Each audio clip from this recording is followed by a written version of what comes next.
Hey, good evening, everyone out there across the internets and all that stuff. Um, ooh, let's try that again. Now that should be way better volume, way better optics here. Okay, hey. Yeah. So good evening again. As I said previously, I think the volume was a little bit too low. Just like I said before in the description, and also I guess in the title. Wait, natural detangle jangle random stream. Hmm. Just sometimes the words just don't fail me and they just come rolling off of the tongue right into the description. So, yeah, so that's what it Just is. don't fail me. And they just Yeah. I love when I forget to do that. Anywho, so yeah, I don't really have anything planned. I was just like, well, I did want to go live. I had kind of a fun little travel day.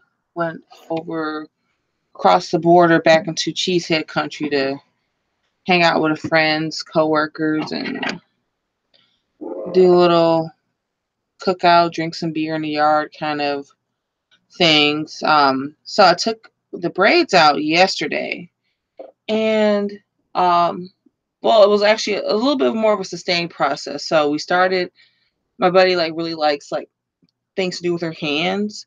So she's like, I love helping you take your braids down. It's awesome. And I'm like, all right, teamwork in action and stuff. So we started last night, but there's a new addition to the family who's very, very demanding for the past few weeks, which is awesome. So mom didn't get as much hands-on time to help me out.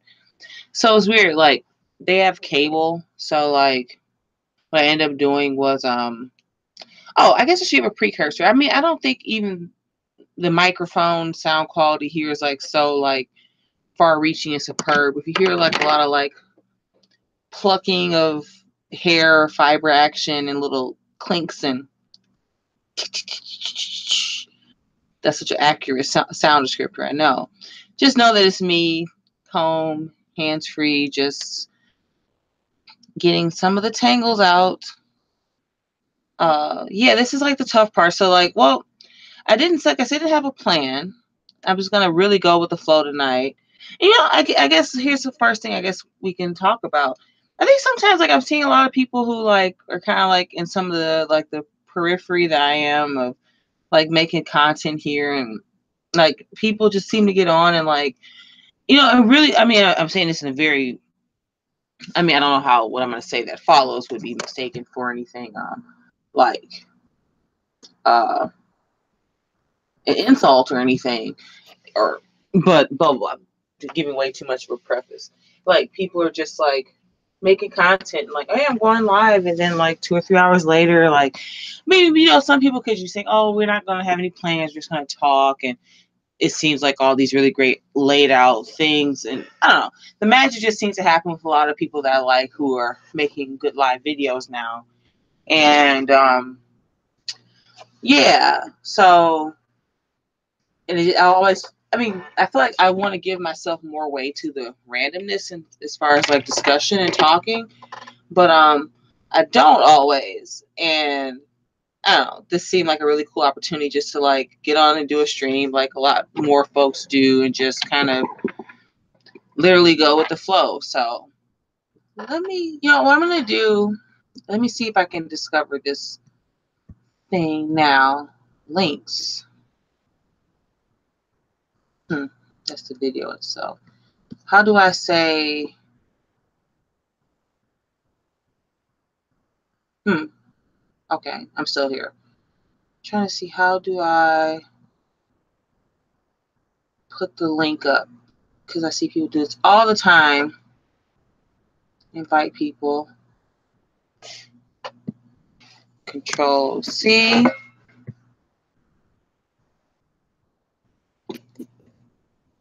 Nope, that means control print.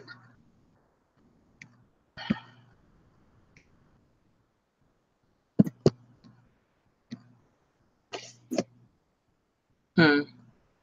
Oh, okay. I was like, Okay. I hate that. Like, I do like that. Like, but like I use Google Docs sometimes, and because the natural inclination amongst like other like ways of like working with computers, like Control C, Control P, Control P. Well, it's almost like it's natural inclination to go paste, but you just don't. But it's not. Hey, happy merchant, what's up? How are you doing tonight? Perfect intro. It's a hello. It's a goodbye. It's everything in between. Shit. Yeah, so welcome to the natural detangle jangle random stream. So yeah, I just posted the I believe because I see all these other people do it. So like magically, I hope that that's actually what folks are doing.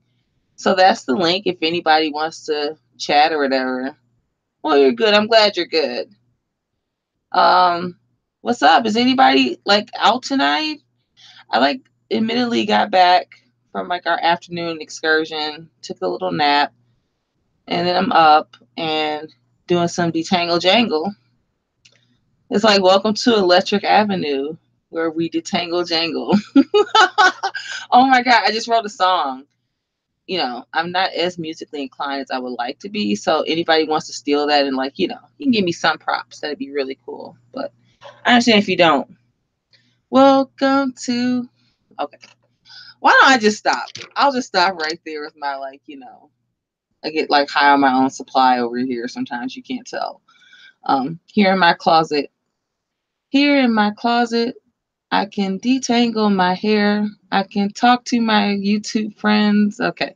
So you see what happens sometimes in my own. This is like it's like maybe like a microcosm of my own like head sometimes. Like la la la la la la la. Ba bum.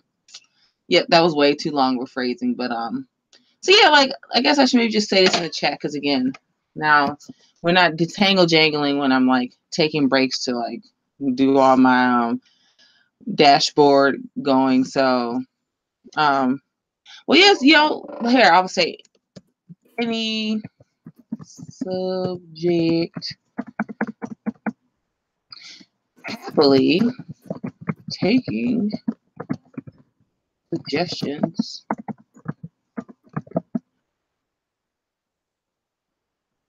to discuss.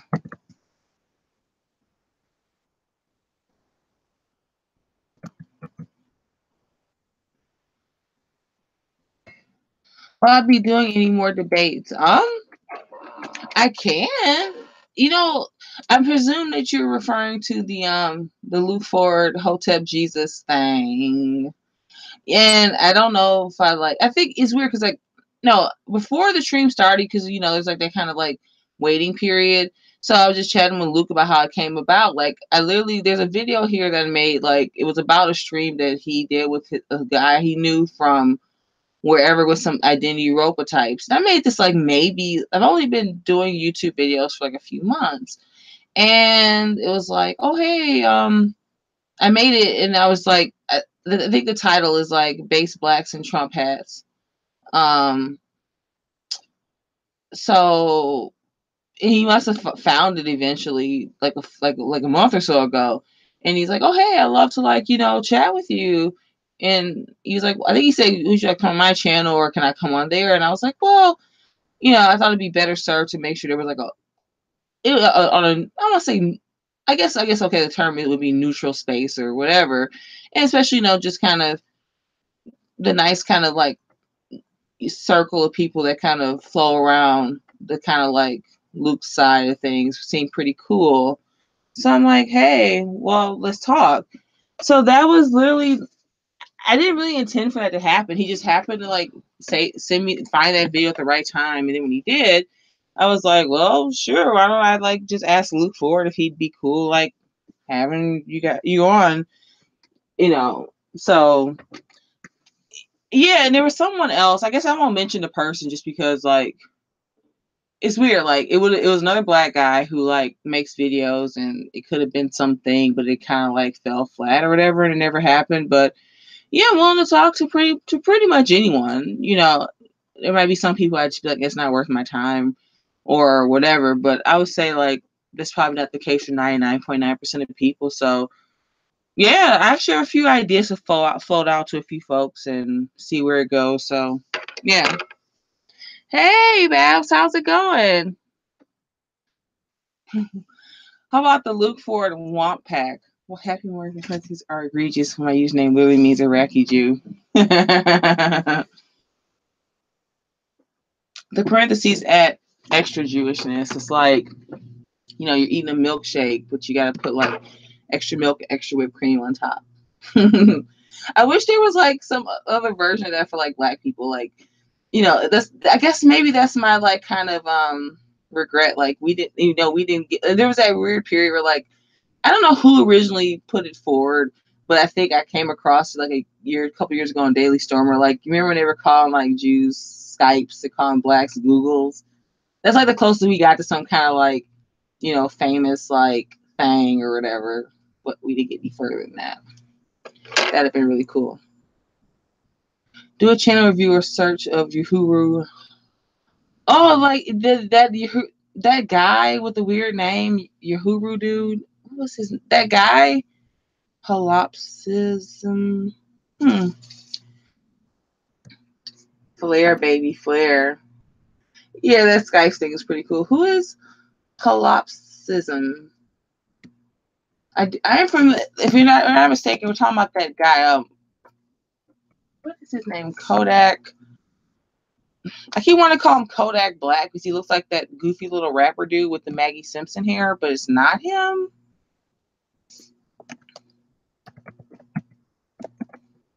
Oh, that's coming up really easily. Oh, okay. Holism, solipsism, the theory of organic, and whatever is made up. I'm actually doing a simple search here. Some type of black channel of sorts. Who said we wanted you an African Negro? See the African spelled in like the Afrikan way. It's weird. Like, I mean, I that's something I've been curious about, the origins of that spelling, like the kind of way that. Now, I don't want to say that Crawley differentiated between this Magic versus Magick, but I could be wrong. Yeah, Gazi Kodo.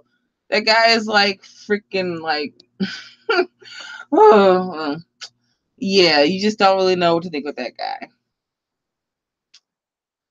Yeah, channel reviews would be pretty cool. I kind of broached that like earlier on. Magic music. Parentheses add flair. Flair, baby, flair. Yeah, I just found Home Team History recently.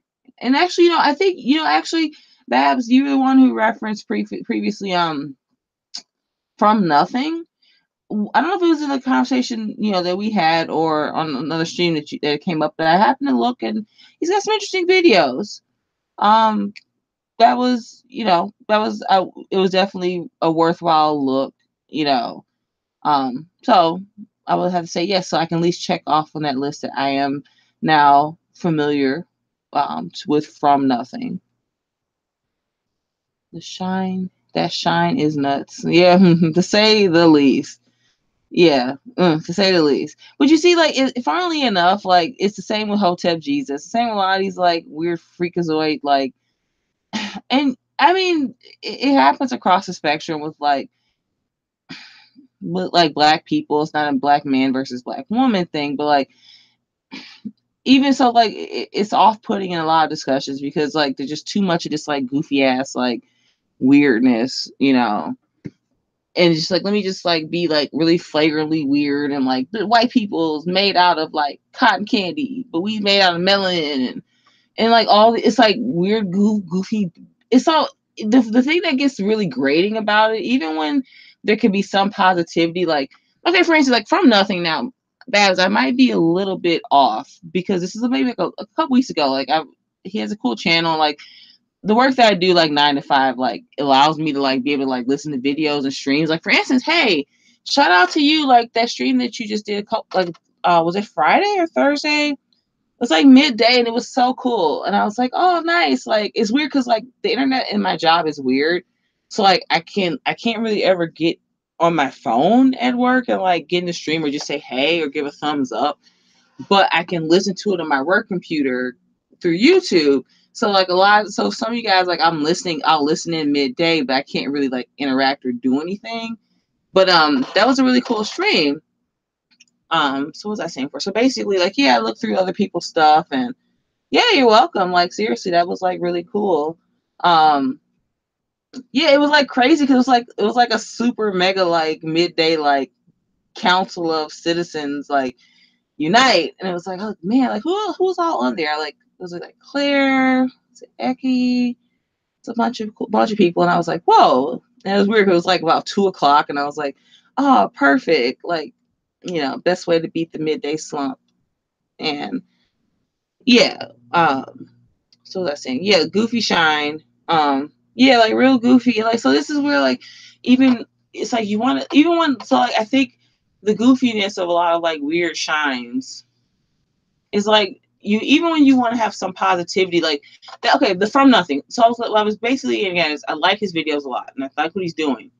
But there's like a few moments. But this is always going to be my problem with a lot of Black people. So I'm not even going to say it's like anywhere remotely fair. But I'm not always interested in what is or isn't fair with things. But there was like sometimes there was like with him and some of the videos like this push like, well, we're Black and there's stuff to talk about too, guys.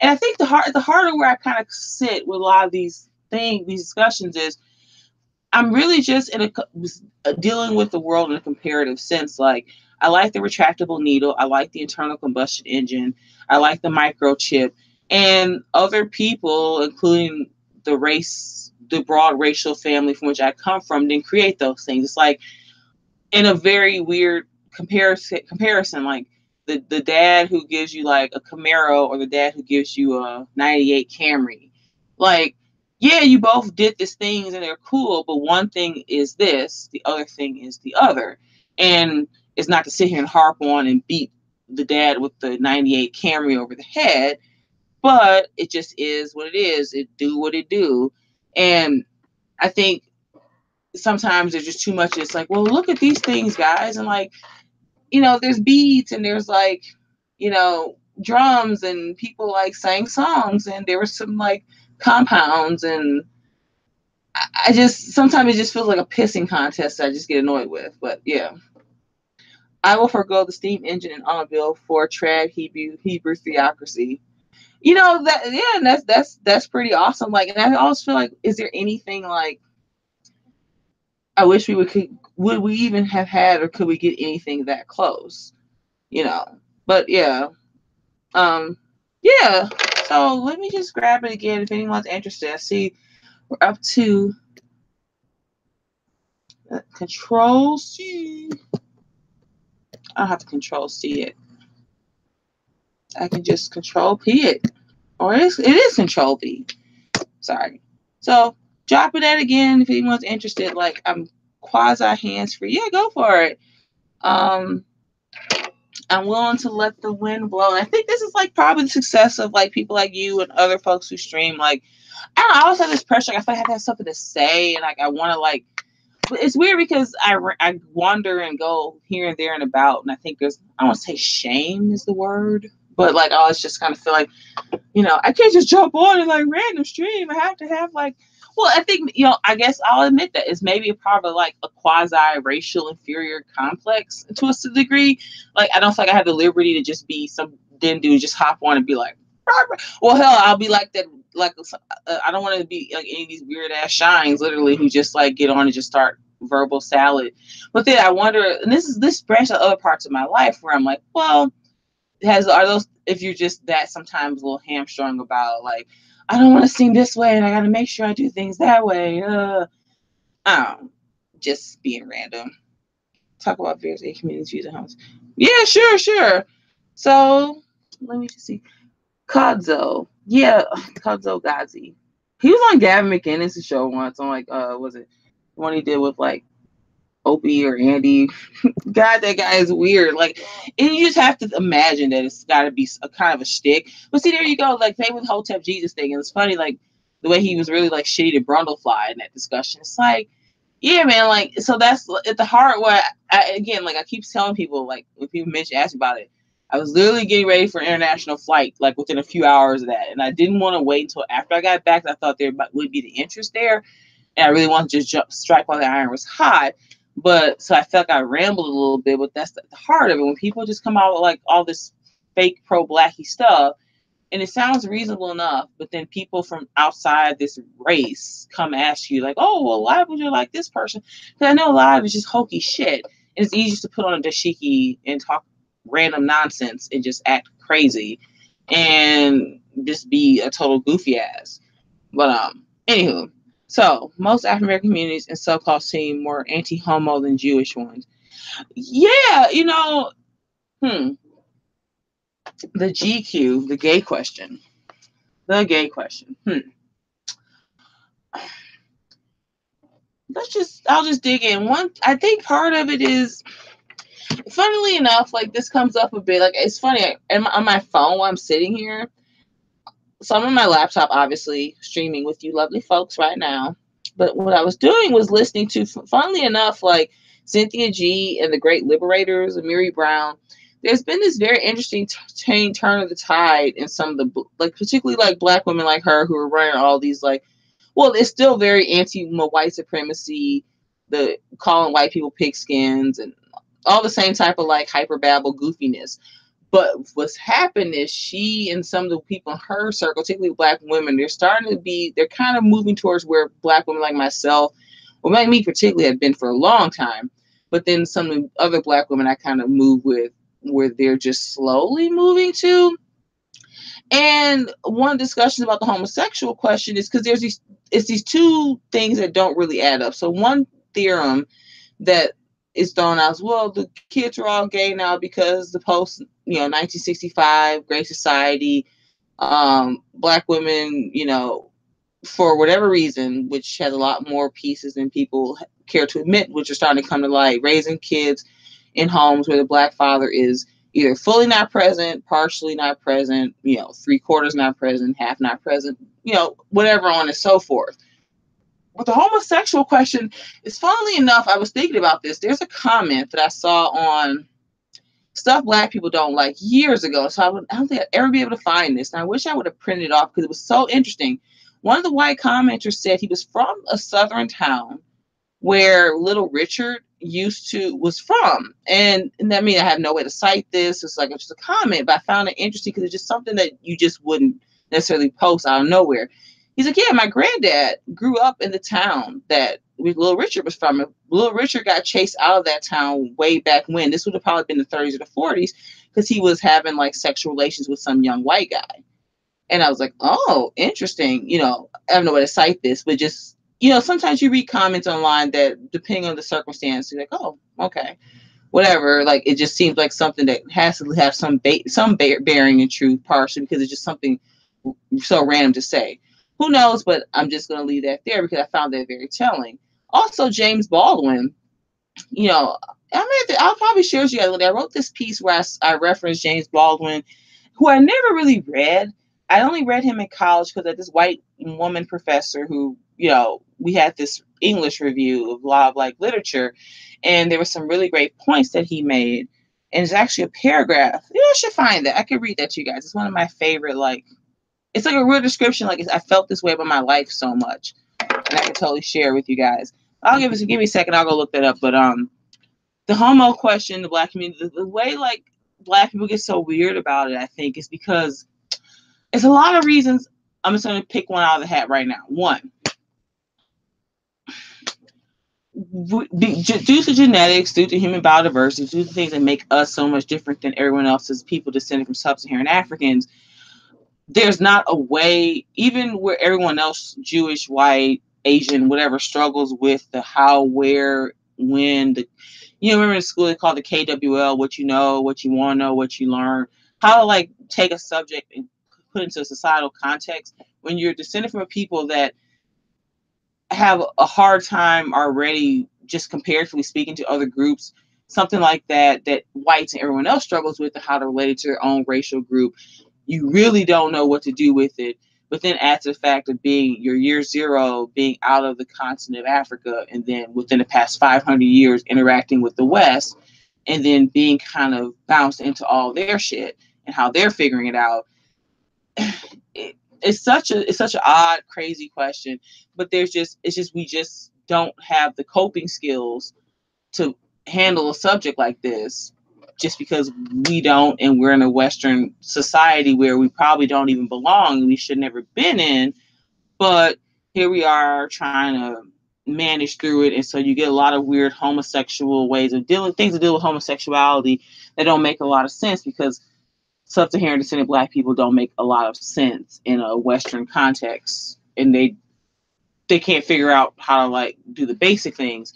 Dealing with a broader question like that, just it's like I like to reference back to this boss I had once in the restaurants. He was like he takes his 2-year-old for sushi, which is very odd, but like he's not giving the kid like nigiri, like salmon or like mackerel, but his kid will eat like maybe some of the basic cuts of shrimp or salmon raw or whatever. But like, do you take your most people take their 2-year-olds out for chicken nuggets. Some kids might be able to handle something a little bit bigger, but whatever. Let me jump back into the comments after my diversion. Download Black men are responsible for the Black woman's high HIV rate. There you go. And so like, Happy Merch, I'm glad you said that, because there was, actually, I think I mentioned this. I did a talk. I chatted with Dennis Dale. Like, this may have been like a month ago, and I was like, we talked about a couple of things. I can't really remember. We were all over the place, but that came up because so Matt Forney was on. The internet's for people talking shit about people. So let's talk a little shit. Let's talk a little shit. So this motherfucker is like, it was like a whole conversation about a lot of things. And because he didn't write the book Bang Thailand, and there was a couple of things going on. He's definitely talked about sex and bed and women, kind of like tangentially tied to a lot of that red pill, hookup, pickup, blah blah blah scene. So something came up, and it was, like a lot of these streams go like 2 or 3 hours in. So granted, I really couldn't go back and reference the exact point, but someone has said, because I'm asking, have you banged these chicks or that chicks? And someone said, oh, you banged Black chicks. He's like, well, I don't want to get an STD. And I'm like, my side eye during that, I was like, huh. And when you just said there, Happy Merchant, is so telling, and this is a big part of this discussion, because it's so hard, and this is like one of the big, this conversation happens 1,000-fold with a lot of Black women that I kind of talk to online, where if we could talk about the why and where this is coming from, we'd have a much better way of sharing. So like, it's like this idea this Black woman is just a discombobulated, disembodied thing walking around willy-nilly, just, carrying STDs and plague. And if you go back in my channel, here's just a pinch. That was part of the inspiration behind the title. It was based off of a review of Peter Sotos' Tool, Carrying Stigma Like Rat Carries Plague. So that is so when Black women carry that attachment, that's a part of what I was getting at. It's just no one says, well, this is so you just see the race, and you see so this is where everybody gets like, oh, the alt-right, it gets autistic about race and IQ, and so like, but there's a place for those conversations.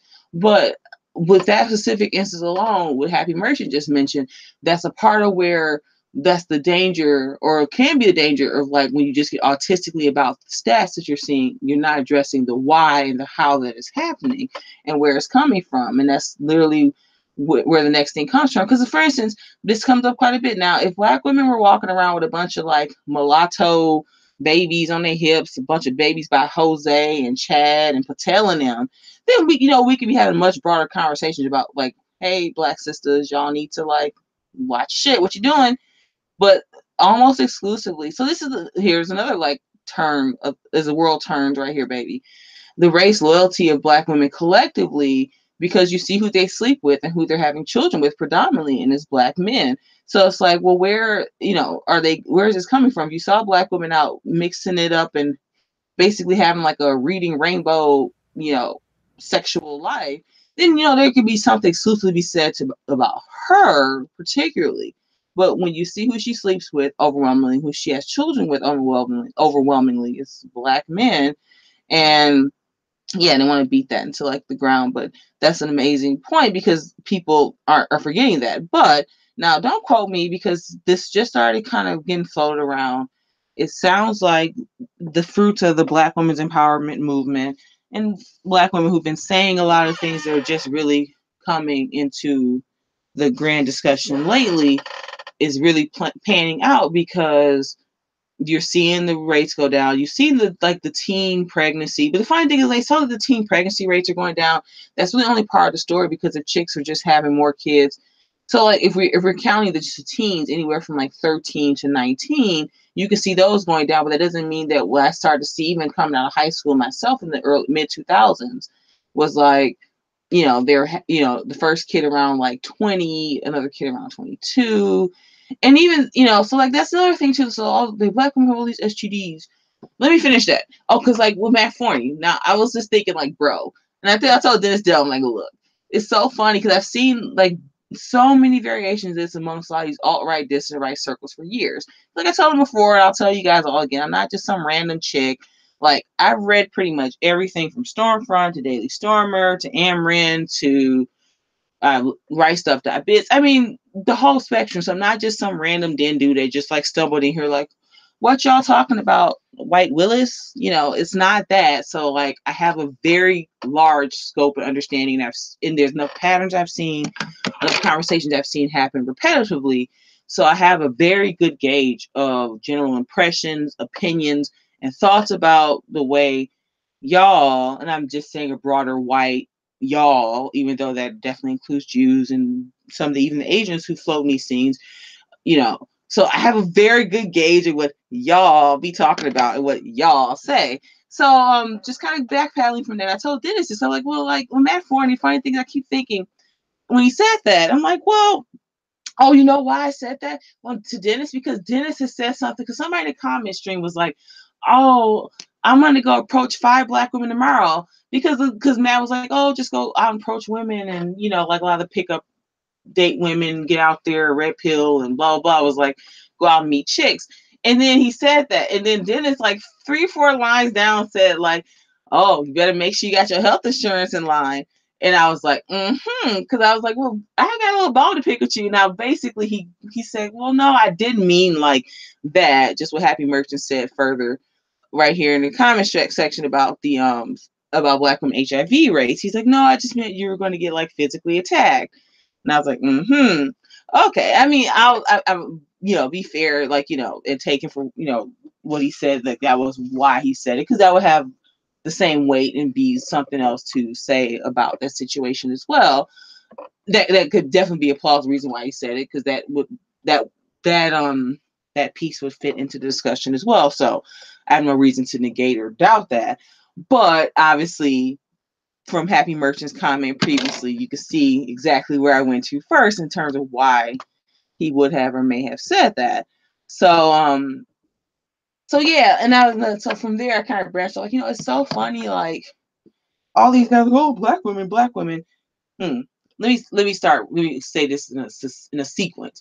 So first, it's so funny, this whole like, oh, black women, I don't want to date a black chick. The funny thing is, and this is what we kind of like, and I mean amongst other black women talk about, well, black women that I tend to associate with online, and similar parallel communities is like, the problem we keep saying is too many black women are so race loyal to black men and black kangs and black phallus that they don't want anybody else. Even some of them, I would even say, if you could bring a naked Brad Pitt and George Clooney right up to a black woman's doorstep, and she'd be like, "Where are my African kangs at?"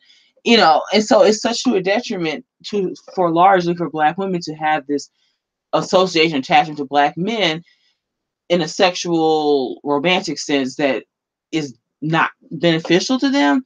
So it's almost like for all these high IQ dissident writers to keep with their whole like, well, black women, I don't want to date a black woman. Well, it's funny, like a lot of them don't want to fucking date you either. Even if they're just posturing and they're just saying it just to be like, they just think it shows how much they're race loyal and they love their brothers to say so.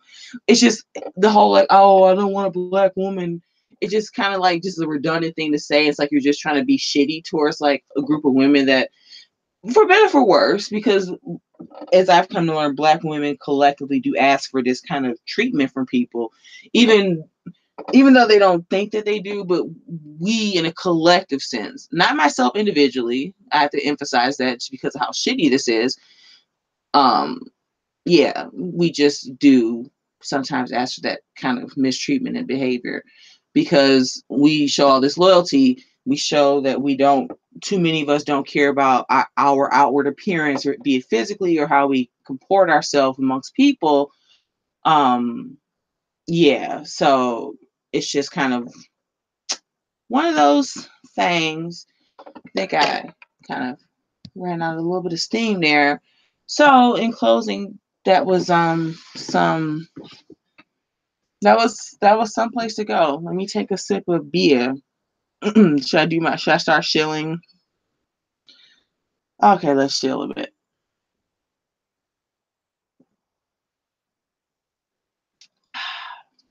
So tonight's beer, keeping me hydrated through all this detangling, is Lagunitas Pils, a Czech style Pilsner from Lagunitas Brewing Company, out of Petaluma, California.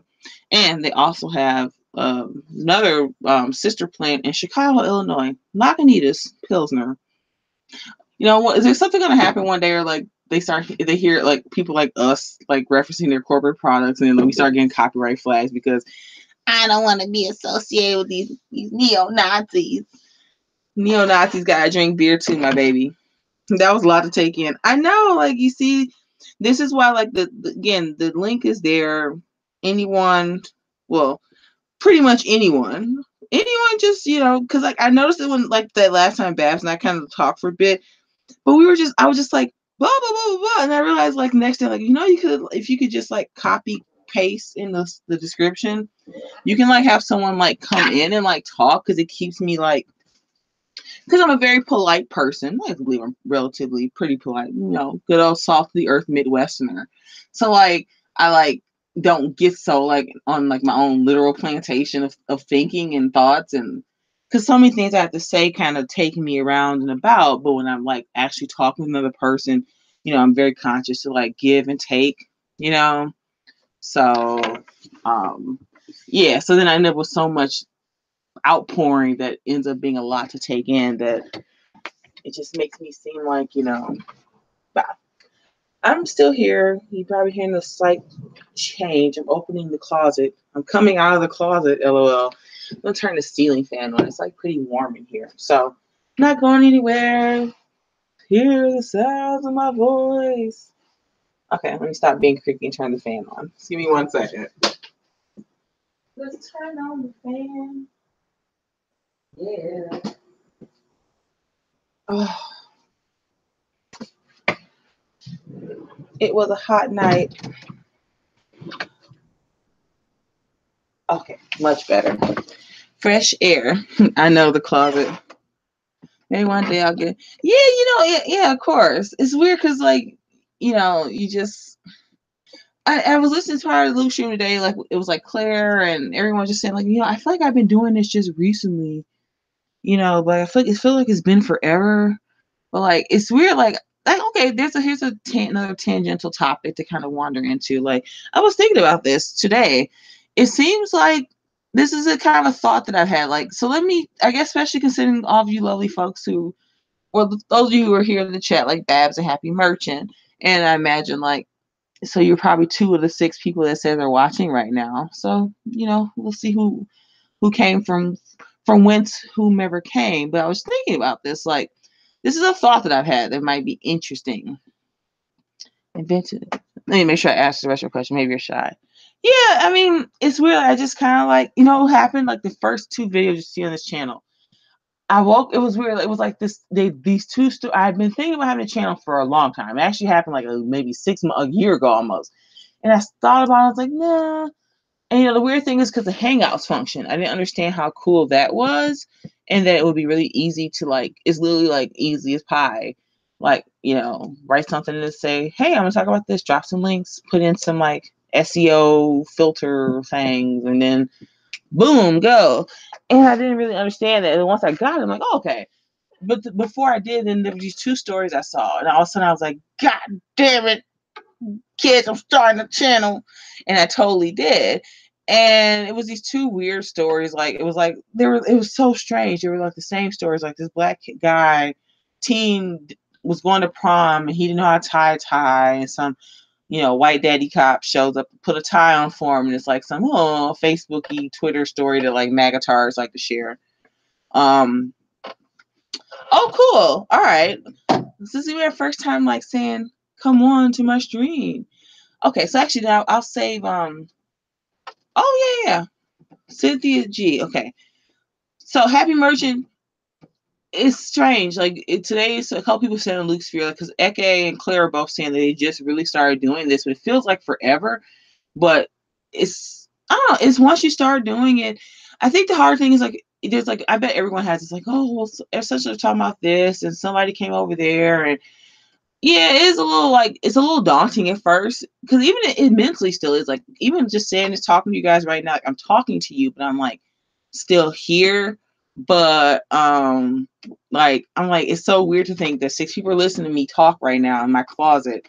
I'm not like, I don't know, it's daunting and it's weird, but I don't know, something becomes really comforting and cool about it. And I think Luke is kind of going about this, like, do people like change a little bit differently? Like I get off, I'm like, man, I get done, I'm like, whoa, that was really cool. And I don't know. I just want to look a little bit of another tangent there. You see, like it's like I think that's the best thing. I need people to like kind of like bounce off of, because sometimes I just like I mean, I've always been like this. Like, you want to hear a little secret about me? Like, I was like, I'm an only poor. I was born and raised an only pro black child, an only poor black child, and I had imaginary friends as a kid. Not like they were like I could like see them, but like I would like just kind of like talk. Like it wasn't talking to myself, but it was like I had this idea of like having two siblings who I couldn't see, but they were there. So like it's like a proxy way of be like kind of thinking out loud, but I would just like talk out loud, like, oh, that's so cool, or I'm watching this show and this is happening, blah, blah, blah.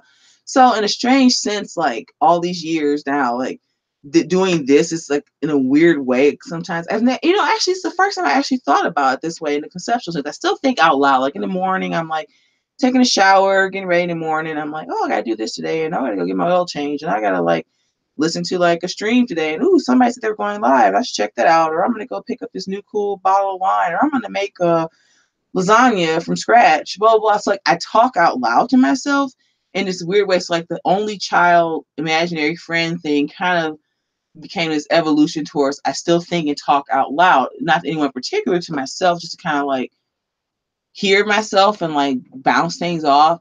But then in a funny way, I just had this thought. So the streaming thing is a weird kind of segue into the same thing. It's like in a way you feel like you're talking to yourself, even though like people are on the other side of it listening and stuff, but like you're like, whoa, it's like weird. I was born and raised a pro black child. Yeah, watching like British shows on PBS, and my mom reading like Danielle Steele novels. It's weird, like I absorb her love of cooking and cookbooks, but I've never read a like romance novel. It's like my mom doesn't read anything else. Like sometimes I get like annoyed with people like in the alt right, like, oh, I bet the good middle class blacks who have like good educations and who read a lot, they're going to be our like allies. And I was thinking back when I first started hearing that in the first few years of like these scenes, I'm like, dude, like we like read, and there were books in our house, but it was like two kinds of books: Danielle Steele novels and cookbooks. Like no Chaucer, no Shakespeare, all the things that like I kind of like started reading because of my public school education. But anyway, that was a tangent. So Cynthia G. So Cynthia G basically, it's so strange how this has happened. So she's basically, Daily Stormer like types got at her ass for a bit, because she came on their radar for some reason like a couple years ago, and I really wasn't that into her. So there's two stories of Cynthia G from the black woman side of things. Now she still very much loves black men, loves black people, anti-white supremacy, Jews are white, just the whole kind of like basic black people box. But what's happened recently is she's finally hit the wall that black women like myself and like your Simone 5-6, your Kendall St. Charles, a lot of the black women who kind of float on my end of the online communities, we already figured out that this community ain't shit These niggas ain't shit. They ain't doing nothing. You just better figure it out and move the hell along and figure yourself out. You can't sit here waiting on the brothers to save anything. But it's something that snapped in her head that she's starting to realize that you can't have this one-sided discussion forever and ask them when they're going to come home, when they're going to fight the white man and save the community. You realize it's not going to happen, and then you start asking a different set of questions. Well, how do we even get to the Western, world and diaspora in the first place? Who are these Moors? Were like black men race mixing with white and other non-black women prior to slavery? What happened in the 60s and 70s with like the crack epidemic and the violence epidemic? What happened with the fact that 1950s and 60s and so in that generation whites were dealing with the same problems with feminism and whatever else, but what is it that makes this black race just fall completely apart? Do you ask yourself, has it always been apart in a lot of ways? Have there always been these pieces that have been broken? And if so, how and when? So it's weird. So she's found this guy who's been on YouTube for a while called Amiri Brown. He has the Great Liberators channel, and they're really good at what they do. And so basically, finally, after years of the Tommy sort of my horisms and the Tariq Nasty Man and Sheedisms and the Dr. Oops, I don't really have a doctorate, Umar Johnson types, the black woman, He-Man, Black Woman Hater Club bashing, BT 1000, all the vitriolic bullshit. Finally, there's slowly this consensus of people wanting to have a real discussion. Are they wrong about a lot of things? Yeah. Is it still white supremacy? Yeah. But the conversation, the tide is turning, and she at the very least can bring some of the women along who primarily they would totally disagree with me. They don't probably like black women like myself, and that's perfectly fine. But that's good because you need different voices for different things. It's almost like a derivative of the today the old Emily Eucas JF schism that happened, where you have the Emily Eucas type of approach that's doing her thing and the JF approach. And with every large group, that's kind of what ends up happening. You have people who have this approach, A, and these people have this approach, B.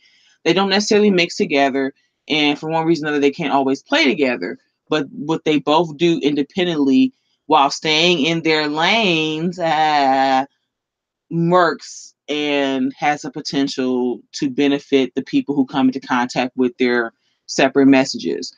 So, yeah. That was kind of a nice little reel around the posy right there.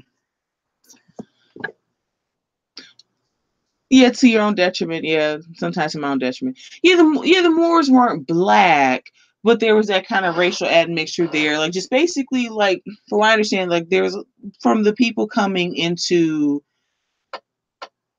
even from a later Egyptian. This is where I have to like kind of quiz myself and stand to be corrected if I'm mistaken, because from what I understand, there's always been, not always, but particularly the later Egyptian dynasties, you get some blacks coming into contact with people north of the Sahara, not in any sizable numbers, because then here you go, this is where this whole we was Cain's Egypt nonsense never really sticks unless it's someone who just desperately wants to believe in it. So there's been some people with some of that, sub-Saharan African mixture, but typically we're looking at more just the northern Africans kind of coming into contact with Europeans in small amounts across the Mediterranean over time. Now, so this is where even in its historical inaccuracy, it's serving a purpose right now. So she kind of started talking about the Moors, they were mixing, and you see, but no, this is the problem now. There's people saying a few things that are problematic, but in the present day, current year, some of the effect of them saying something that might be a little bit off is pushing things in a better direction.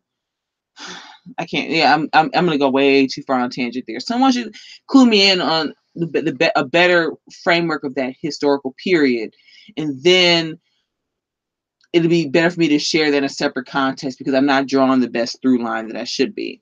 So let me jump back into the comments. I was staring around. It's funny I start talking, like I'm getting like this is the natural detangle jangle stream. So like I'm talking and I'm like detangling and hear these cute little snaps of like curly hair like popping off. All right.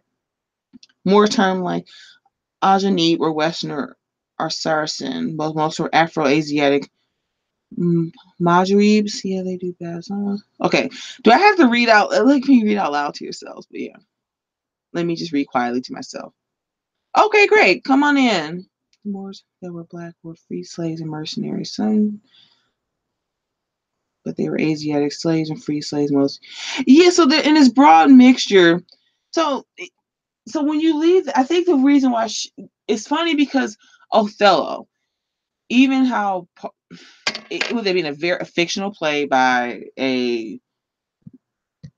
by Shakespeare, it served an interesting purpose. But the thing is, interestingly enough, does anyone see like how that's kind of been played into a certain sense where, especially when you think of like the past 20th century stagings of that play where like a Paul Robeson type is playing Othello. So interestingly enough, like a Moor, especially if you take the example that Babs and Happy Merchant just laid out of just being these kind of mixture of peoples, maybe a little Fertile Crescent folks, a little bit Middle Eastern, Asiatic, but when you co-opt and push that completely into a more like sub-Saharan black phenotype, especially in that particular time in the past 100 years, that kind of runs tangential to like this certain image they want to push of like, well, because think about that famous line by Iago, do you want some black buck tup in your white ewe? I don't know if I'm saying it. It's like EWE. It's like another word for like sheep. I have to go pull up the actual like line from the play. But anyway, I'll just leave that there for a second. Oh, it's cool, man. Broken iPads and stuff. There's a commercial like, Fox News is really funny for like their commercials during the day. Like, because sometimes like I'll just like YouTube like Fox News stream when I like want to watch it. Like, just like if I'm at work and there's nothing on or nothing I really want to watch, or like some kind of news day. I just want to like keep my eye on stuff. And they had this commercial for it's literally called a grandpad, and it's like an iPad for like senior citizens. Like they send it to you all like, or send it to you like you're a grandparent or parent, all like, flossed out and like really cool. And yeah. Hey. Hello. Hello. Hi. Oh, cool. So Testing. Can you hear me okay? Yeah. How do I sound? Do I sound alright? on my end. Yeah. That's weird. Like I didn't understand. Like I've never like shared the link in the chat before. I'm like new to this site. So like all of a sudden I heard this like shuffle, and I was like, it's like knock, knock. Who's there? Yeah, you playing. Hey. All right. Yeah, I'm just not sure. I'm playing with my gain. Is this better, or do I sound good? Just not sure how I sound on the other end. I can hear you totally clear. So yeah, I have no problems on my end. So I'll just throw it out to the chat. Okay. Awesome. All right. Anyway, so let's see. Yeah, wow, I love your channel. I love your work. Your stuff is great. I love your conversation with Dennis Dale.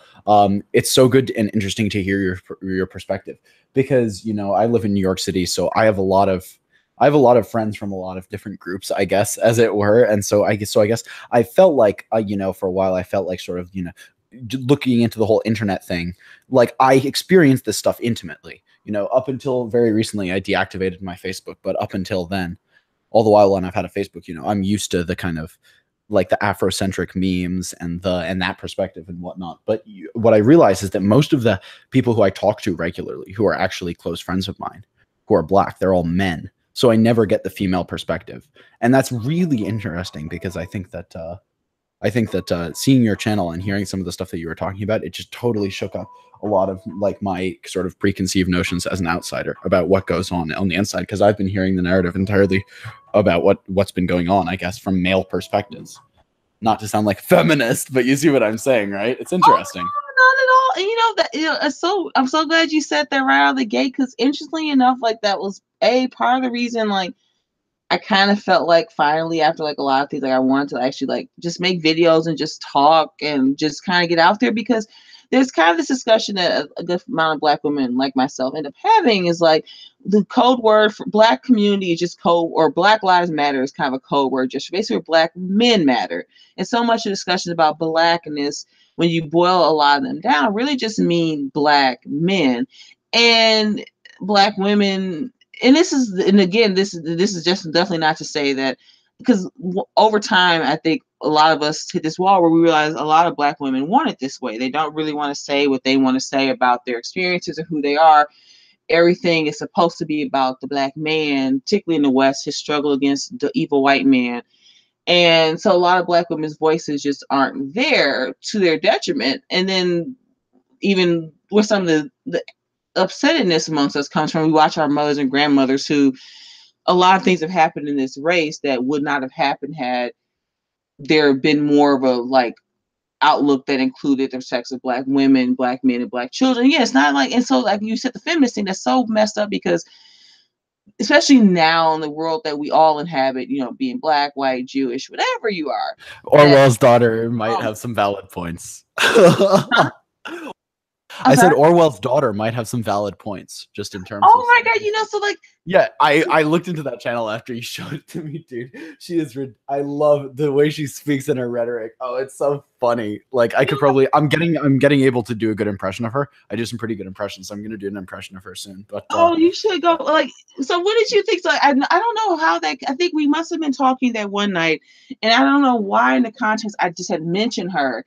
Because funnily enough, I don't know. I think there was this woman who used to comment on American Renaissance, and then I think some Black people like too. Like this is like maybe like 3 or 4 years ago. She was called Viking Bitch, and she was like this white woman, white nationalist type who like, some way she told us she had 3 white children, but she went to like a sperm donor from what she. This is just how it was relayed over time, and she was kind of saying she's pro-white, but she talked about her issues with white men. And so she's kind of like, in a way, a soft-core version of Orwell's daughter. It was just really interesting to me to find these 2 white women within like a year of like these kind of communities saying these things and like, you know, being very pro-white and like pretty much white nationalists. But they have this whole, and then, you know, they're so like all about like definitely throwing like the white man, Asian woman thing in their face and calling that out and just being very like, I was like, it was just funny to find her. And then we must have been talking, like she made an impression because I just hadn't heard anything like it before. And being a Black woman and then kind of like being an outsider to these communities, then finding someone that's white and a woman within the same sphere of these communities, and then that's so on the outside of it and that brash and that like, I mean, it was just really trippy, and it left an impression.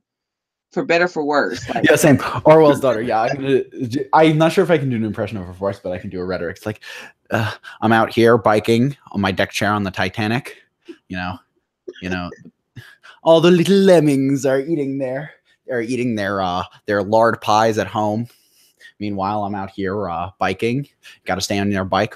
All the idiots are in their 4-wheel box cars. Yes. They like to stay sealed off in their little isolated environments. So, on to the real thing. The poos don't want us to talk about this. But the breeders, we're forced into this, you see.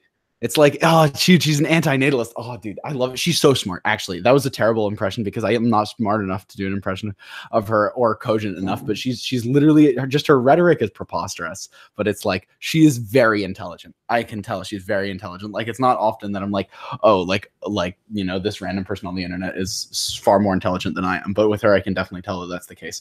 But I don't know, just her rhetoric is just highly amusing. But yeah, interesting channel. Thanks for the recommendation. Yeah, it's just.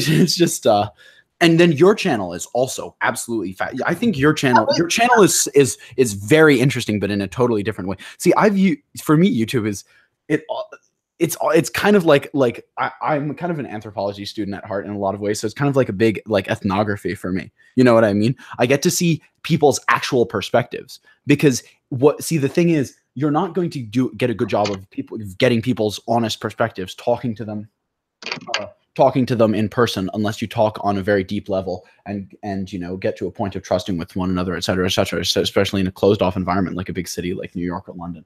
So basically it's very how would I put it? It's very getting people's true perspectives, because when people are kind of anonymous and speaking about stuff on the internet, people will speak honestly about things like like their culture, their people, their religion, their views on like the meaning of life, their views on gender, their views on children, their views on like harm, pain, suffering, repentance, all sorts of interesting things. This is where people really speak their opinions.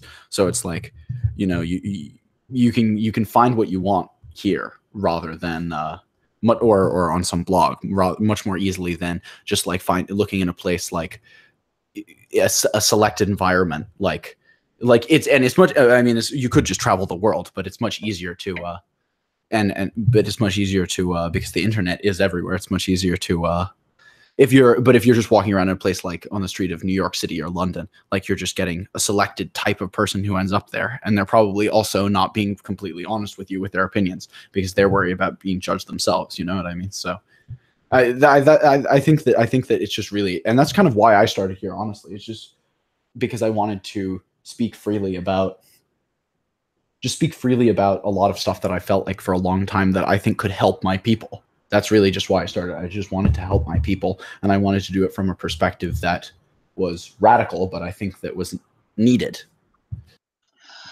It's funny you say that, because like when we mentioned before, like because you said like in your upbringing and people that you kind of like associate with, like you don't really talk to like a lot of it's mostly black men and black male perspective. So the funny thing is, did I start this to harm or hurt my people? I think I've said this a few times on and off, like my own like upbringing and where I'm from and how I've interacted as a black girl and now a black woman in the world makes things. I mean, it's a whole origin tale into itself, but it's weird. Like I came here to like help, but because like I'm not like Orwell's daughter, like in a sense, like I'm anti-natalist or super like, I mean, it's like she makes me seem like this happy, shiny, like happy-go-lucky person, comparatively speaking. But you get so much more of like I was saying earlier, like I get this little nervousness about like it's like you and like Eke and a lot of people like just really seem to like really manage like going live and just like kind of finding things to talk about and to say, and I always kind of sometimes like I have to have this 3 bullet points, but then I have these 3 bullet points and I'll sit down and start talking, and then it's like, yeah, so man, like like don't you know, and I don't really, and I feel like I still meander no matter what. I guess that's maybe some of my like baseline way of like kind of operating, but yeah, so I didn't mean to like go off on like a little tangent there, but there's something I did want to back up and ask you, like as far as New York. Now, like I said previously, like I'm from the Midwest. I was born and raised in Milwaukee, Wisconsin. Go Packers. So I'm very much a Midwesterner. I visited most parts of the country. I've been to New York. The first time I went to New York City was in 2009, right outside of college. And so like in a racial sense, it's weird because for me, like I've always lived in like the majority like black parts of town. But now more so I live like in a majority white suburb. Most places I go are like full of like white peoples. But New York City, like that's such an experience onto itself as far as like, I mean, it's like a big old I mean, I guess this may be a little cliche or outward assumption of me to say like melting pot, if you will. But so for you, like, how like how did you feel are you like a native New Yorker? Like, have you always lived in the city? Or have you been in and been out over time? Yeah, mostly New York, but I did spend some time in London as well. But that's not very good either because but that's pointless because it was in Golders Green area. You're familiar, right? I was just in London for the very first time this month, earlier in June, actually. Well, June, actually. Yeah. So no, I have no recollection, but I've just been there for the first time ever, like literally in June of this year. Yeah, it's London. The thing is though, London is very much New York-ish in a way. You've been to New York City before, right? Or Yeah, I've been about maybe since 2009, being my first time ever. I've probably been maybe 5 times. And I've seen every borough. I've been everywhere except for Long Island. So you see, all big cities are kind of becoming that way. Not all, because there are some cities like Tokyo that aren't really that way. But there, where you won't see foreigners everywhere. But cities like Paris and New York and London and are becoming that way increasingly. So it's yeah. I mean, it's and these cities are increasingly selecting for a certain type of person. I would say, I would posit. So it's like people, more and more and more people are drawn to these places because of increased globalization of labor movement. Are you familiar with Thomas Frank, or actually, you might maybe Jimmy Dore? He has the progressive kind of channel. It's like Of course, I know Jimmy Dore. He was on the Young Turks, right? Yeah, actually, funny enough, I just bought a ticket because I don't. I mean, it's this could be a little bit of a side note. Like, I've actually really enjoyed his videos and some of the work that he's done with. Yeah, Jimmy Dore is funny sometimes. I'm not gonna lie. He has some funny videos. I think he did a funny impression of Steve King once. But yeah, he's also just a terrible human being. He's an interesting character, though. Sorry, go ahead. Oh no, yeah, I mean, this whole part of the kind of offshoot, the kind of pro MAGA side of things, and the way the progressive tide is turning. It's all really interesting, and to me, I mean, I haven't been any kind of sort of a liberal, maybe in the traditional sense, since my first presidential election was 2004. Was it Bush Kerry? Yeah, it was Bush Kerry, and then it was obviously the de facto. I'm black. I'm going to vote for a Democrat. Blah blah blah. And I went through it's funny finding myself here in a lot of these circles. I was trying to tell someone well, I kind of went through the same kind of political trajectory that a lot of people here find themselves in. They were libertarian kind of Ron Paul types. Then out of either accident or just kind of discovery, you realize that for a lot of racial, ethnic difference reasons, a lot of those values and political aspirations don't necessarily add up. And then you hit this kind of dark enlightenment, neo-reactionary, slippery slope, snowball, whatever, and so forth. But branched off of that from Jimmy Dore. I just find what he does interesting. I mean, I have very good friends are Hillary voting liberal women, and I love them. We've been friends for a long time, and I at least find something more interesting happening on that side of the table. I couldn't sit there with the too much of the I'm with her bumper sticker types, which is funny. You still see a lot of them here in Minnesota. But you see almost as many Bernie stickers, which actually I find more heartening because it's well, at least I could kind of hang out with you and chat with you.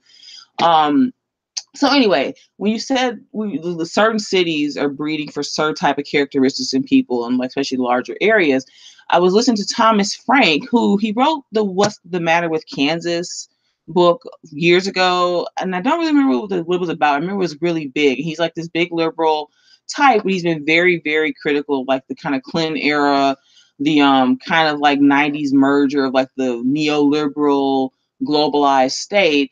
And I mean, his things will come in my mentions, and if I have an hour, I'll just sit and listen to him talk because I find his approach really refreshing, because he's openly says, yeah, I voted for Hillary, I can't stand Trump, but he actually has something rational to say, which I guess sadly enough is so far-fetched today because everything is fuck Trump, he sucked, Cheeto man, and you even get it from the basic bitch conservatives. So if I even find somebody that's a progressive that writes for Harper's that's remotely someone interesting, I'm interested because you're not a basic bitch Coke or a basic bitch Pepsi, and I'm actually kind of happy here to sit with you. But anyway, that was a little bit of a branch off for me saying, A, I bought a ticket to go see him live because it seemed like it'll be kind of cool. I have some friends I want to visit in Chicago anyway.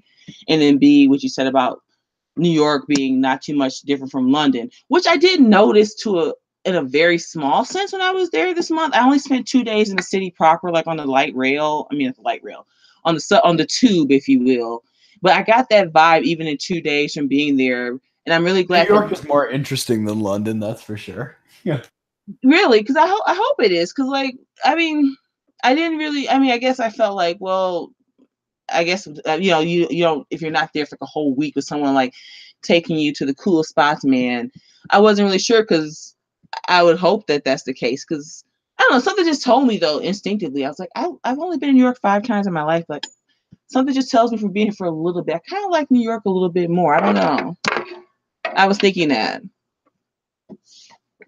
Like New Yeah, I York. can't blame you. That's kind of the same conclusion that my family came to, and because they moved from London to New York, and I have a lot of friends who are Londoners who moved to New York in their lifetime who similarly did the same thing.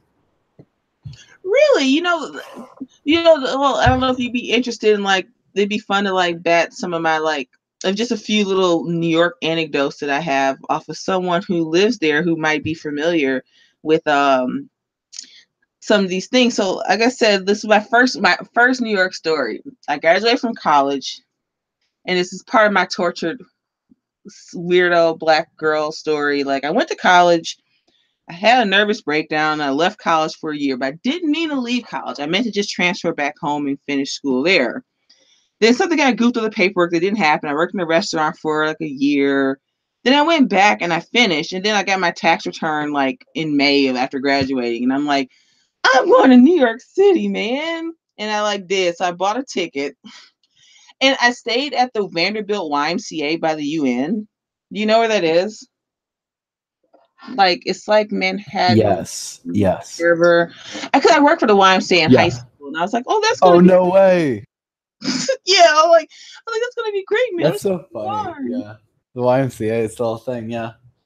Yeah, it was kind of weird. Like, I don't like shared bathrooms. I don't like shared bathrooms, even with people like I know. Like, I'm weird about bathrooms. But so I get the ticket, I get there, and I'm a big Morrissey fan. And it's so strange. So I get there, and how did I get there? I got there, and I ended up in Grand Central, and I pick up a Village Voice, and I just was flipping through it, and I see like Morrissey birthday tribute show in Brooklyn. And I was like, no way, I have to go. And I like only been there for like a few hours. And I like get my little like phone and my map. And I'm like, I'm in Grand Central. How do I get to Brooklyn to go to this? And I'm just sitting there like with my pen and like my coordinates. And I figure it out. And so I get to Brooklyn. And I must walk into some bar and I went to have a beer. And this guy started talking. He's like, I'm from Michigan. I'm like, no way, I'm from Wisconsin. What's up? And we chit chat. And then I get to the show and I'm like, it was some like kind of art house convert, whatever place. And I'm hanging out. And then I start talking to this guy. He's like, oh, I'm from like, where is he? He was from Prairie du Sac, which is like a small, like central Wisconsin town. I'm like, shut up. I'm from Wisconsin. He's like, I've never been here before either. And he was like, do you know what a morel mushroom is? It's like those really fancy, like trippy ones that only grow so rarely. And like, Yeah, I'm familiar. yeah, like he was like there. He's like, well, I found some like growing like where I live, and I decided to come here and try to sell them. He just like on a lark, just had driven. He drove there. I was like, are you insane? Like I get the hives driving in Chicago, like driving in New York City would like I would just like lay down the sidewalk and like faint if I had to do it. So like that was like my like New York story. So like I stayed for a few days, wandered around, like I went to Queens. No, the second time I went, I stayed in a Chinese hostel in Queens. Like you get off of the 7 and you're like on Main Street, and it's so trippy how like it's so Asian. And then I'm very tall, so like I can just see like for miles, and it was like trippy. And there's like a Popeye's chicken like everywhere. I'm like, wow, they really like fried chicken too. This is awesome. So like that was like my first 2 formative New York City experiences. Like it's so weird. I was just coming off of that kind of college girl, like Sex in the City, guys. Hey. And like I remember going to the Upper East Side, like walking around, like it's just gonna be like Sex and the City, man. That's where I am right now. No way, really? Oh, cool. I went like I will also just walk Carnegie Hill, Museum Mile. Where? Museum Mile, Carnegie Hill. Oh, okay. Yeah, I didn't spend enough time. I made the obligatory black person trip, like, because even at that point, I was like, well, I got to go up to Harlem. Like, was it 106th and I went to 106th and Park, guys, like BET. Back when that was Harlem. Yeah, like I went up there and like people were selling like weird Afrocentric books on the street, and I took a picture of that statue of the guy, and then like, it's like this is great. Let me go now. But yeah, so I think I've seen it all. It's like a really walkable city. Like that's one thing that's super cool about New York, especially Manhattan, that whole island. Like, I mean, you can just walk anywhere in like a minute. It feels like. I know, like, especially being in the Midwest, everything's so spread out. Like the island of Manhattan, like, just seems like do. Here I'm there. I'm in this whole new neighborhood. Yeah, it really is. It's really, you can just go from place to place to place, and there's so much crossover, and everything is walkable. It's pretty incredible, isn't it? It really is. Like, okay, back when I like I was still kind of normie person girl.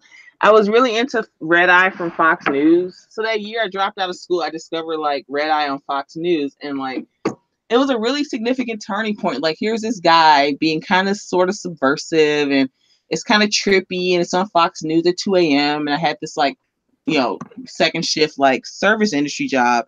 And so that was like my favorite part, getting home at like 1:30 in the morning, pouring a beer and watching the show. So Greg Gutfeld and Red Eye meant a lot to me for a number of years. So when I found myself in New York, I think the third time, I like he wrote in the mentions of his one book, the one he's like, what is it called? Hipsters, Die Hipsters, or whatever he called it. He like mentions this restaurant on Duane Street. It's like Duane, this like, it's north of Houston, if I'm not mistaken. It's like escaping me right now. I have to plug Houston? Yeah, that's a big. Yeah, that's downtown. But Duane, it's like Duane Street, not too far from City Hall. Yeah, I know Duane Street. Yeah, I know the area you're talking about. Like it's a German Austrian place there. What the fuck is it called? Like, I guess I can pull up on the side of my head when I'm doing this. Like, so I like went there. Like, I remember I was like, oh, I'm gonna go here and like check it out totally. So I totally went there, and it was cool because like I brought the book, and it was like the middle of the day, and I was like, he said he wrote part of the book here, so I'm just gonna like totally like see if they know who this guy is and see if they would like do something cool. So I like pull the book out. It's like middle of the day for lunch. I just like sit down, I get like a beer, and I order like something for lunch.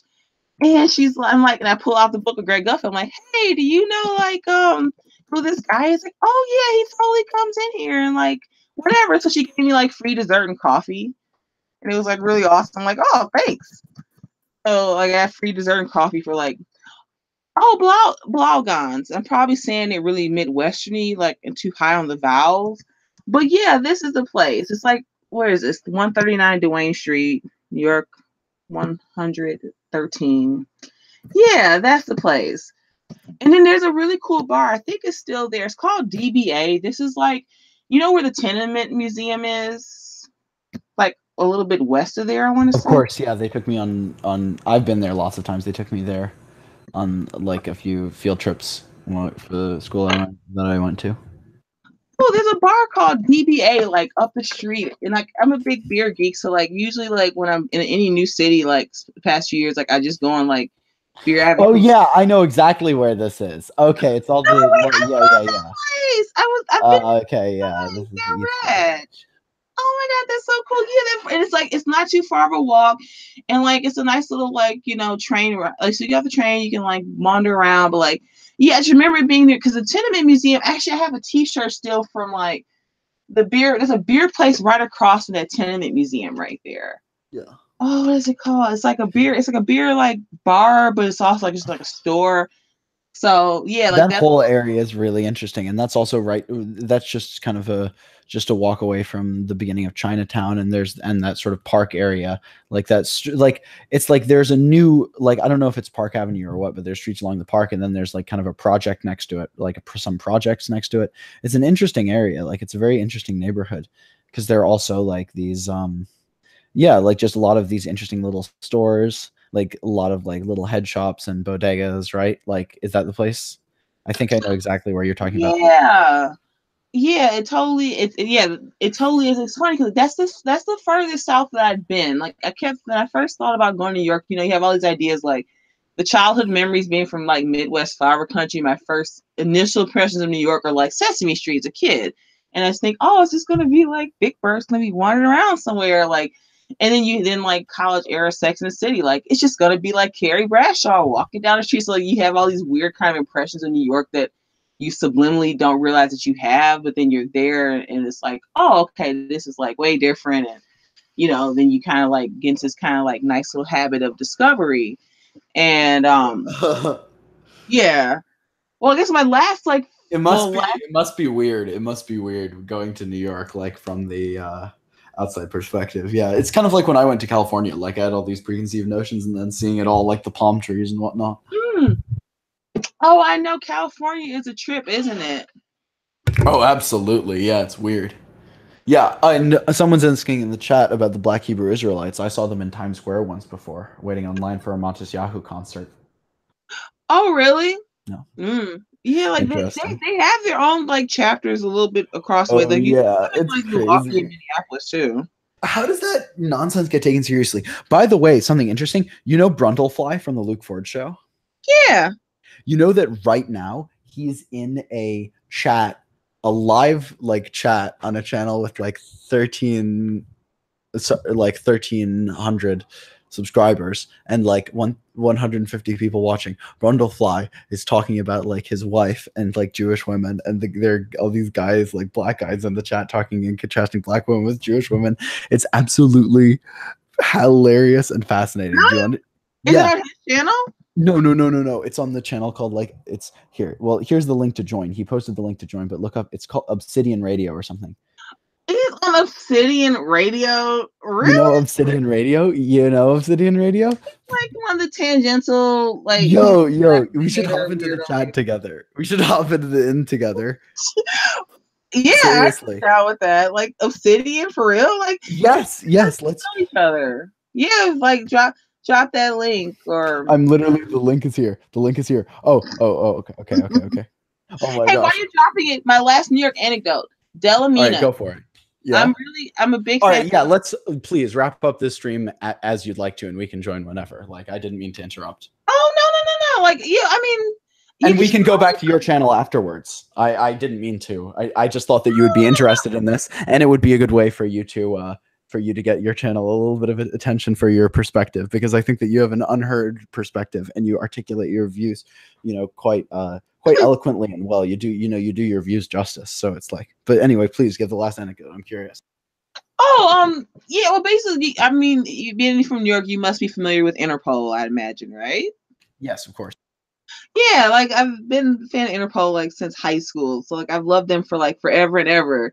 But when I was in college, like that first trip to New York, like I ended up just walking around a lot, like walking up and down Hudson. I went to Bars and Books, like that's a cool little bar, like because it's just weird, like cigar bar, whatever. So I'm wandering around like on foot because you realize you cover a lot of ground just walking in New York. And so I see this little restaurant bar, like, and it's like white and it's got like candles and just like, that looks really cool, man.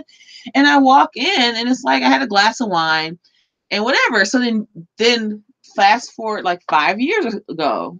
Well, like 5 years from that, like 2 or 3 years ago, I go to Delamina again. It's like right there. Like, what's that, 7th and something? I have to go get the map again. And I'm sitting there and I'm having dinner with someone. And I look up, I went out to have a cigarette, and I like, shit you not, like Paul Banks and Helena Christensen were like eating on the patio, and like, here we go, yep, 38 8th Avenue. Okay, I was close. 7th Avenue, 8th Avenue, West Village. There we go. And I'm like, oh my god, I can't leave here.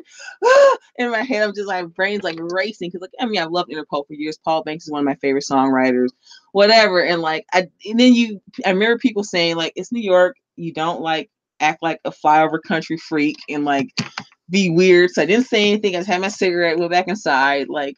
But I always wonder, man, like I should have just have like maybe have like been like, hey, server, send them like a cake or buy dessert for them or something. Just like a subtle way of being like, hey, what's up? But I mean, obviously I'm glad I didn't walk over there and act like some weirdo, like freak out in front of him, like, I love your band, man. But that was like my last like little New York anecdote, like going to Delamina like years ago when I first stumbled on New York City, my first trip, and then finding out that Delamina is like one of their favorite places to go because they live in West Village, or he lives in West Village, and then going there again all those years later and like seeing Paul Banks eating with his girlfriend, supermodel Helena Christensen, on the patio. See, my New York anecdote. Stories. It must really, from an outside perspective, what are your thoughts?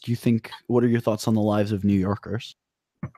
Well, I kind of can't tell because this, like most of the people, like people aren't like especially like the Midwest kind of fake friendly, like, you know, hey there, how's it going? But like people are just more direct and like people can give New York's a bad rap about being standoffish, but it's kind of nice because like I feel like there's a lot of dead time wasted in the Midwest, like chit chatting with people fakely. But with New Yorkers, like I felt the conversation I had, people were very direct and like they were friendly, but it was like, hey, how's it going?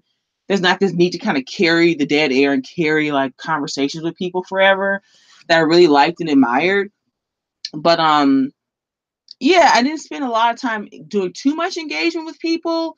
And then also, then you kind of also, there's a certain way you talk with people, you know, you're like going home in like 3 days. So I'm like, hey, y'all, I'm from Wisconsin. What's up? And like, so there's just kind of like, people are just like, oh, yeah, just some like tourists like coming here to visit. Like, you know, we'll interact with you for like 5 seconds if need be. But beyond that, it's not like, you know, a thing. So my gauge probably isn't super good because of like me just always having been there for like just a 2 to 3 day spat, if you will. Yeah, no, that makes complete sense. I think that what do you call it? Your analysis is pretty interesting. I think that New York is. What do you think of? Do you think you could be a New Yorker full time? The rat thing. Oh my god, the first trip. Oh my god, we were. I mean, the guy from Wisconsin. We like ended up hanging out for like the next day or so, just like kicking and walking around. Like we're two Wisconsin folks. Let's hang out in New York. And we were walking and stuff, and I heard this is rat. that what Wisconsinites call each other? Huh? Sorry. Is that what Wisconsinites call each other? Wisconsin?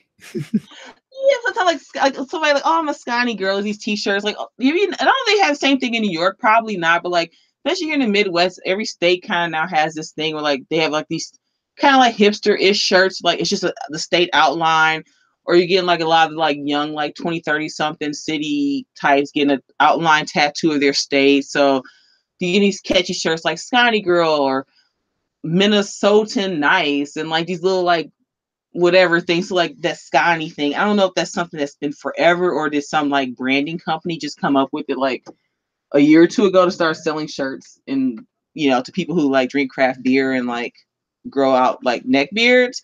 But yeah, the Scotty thing is just like a thing, I guess, amongst us now. So I end up, I'm saying it too. It's probably some branding campaign that like put into my head. So yeah, Scotty girl, woohoo! Let's drink some beers, guys. Fish fry. But I'm cliche in a lot of ways, but beer, cheese, and sausage and fish fries are like awesome. I like walking. There's nothing wrong with a little bit of Epicureanism, though. I mean, there are worse things to be fond of. Oh my god, like you guys must love that beer. Like I mean, the best thing I think I had in New York, I remember I was stumbling back to like the Vanderbilt Y. And I got I got drunk a little bit twice in 2 New York trips. One, I remember stumbling back to that damn Vanderbilt Y, and I bought like some lamb curry from like a street vendor like at 2 a.m. And it was like the best thing I'd ever had. And then like I fell asleep on the 7 going back to Queens, the second trip.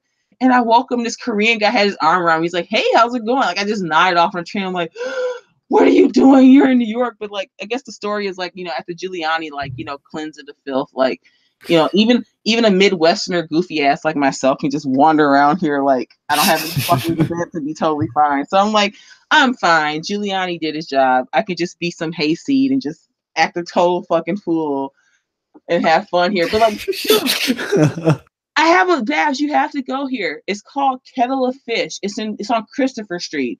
This bar was bought by someone from a suburb of Milwaukee called Wauwatosa. So like the third time I was there, I like got served at a bar in the village by this guy from Omaha. And he's like, dude, go down the street to Kettle of Fish. Like that bar is bought by Wisconsin. And I'm like, no way. And I just like leave and I just go stumbling. They're like, oh my God, how you doing? Like at least people know me, but I'm just like, I'm from Wisconsin. I'm so happy to be here. How are all you people? Oh, I was like so excited. And like it's like a bar legit owned by somebody from Wisconsin. And I was like, oh my God, I feel like I'm at home on Christopher Street. This is just so great. It's like somebody like going to like an Irish bar like from like Ireland and they're just like, oh, I just love it here at O'Kelly McGilligan. Oh, it was just another little funny tidbit of me like just looking for like it's weird like people talk about how like race is community and there's a black woman is to me, but like I feel like 1,000 times more I'm always like I feel these identity like pulls and pushes towards people and things based on like things like that. Like if you tell me from Wisconsin, I want to like buy you like 1,000 beers and I want to like sit with you forever and hug you and like love you up because that, or you like Interpol. Well, let's be best friends forever. Like I'll buy a ticket to come stay with you so we can go see them. Like, you know, like so like there's this racial, ethnic things that I understand these circles that come up so much.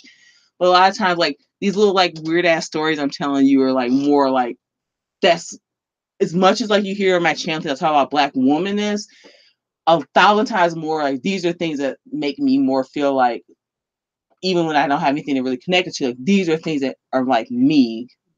They're like my identity. That's like the blood that like runs through my veins is more of like those things. If that makes any sense, but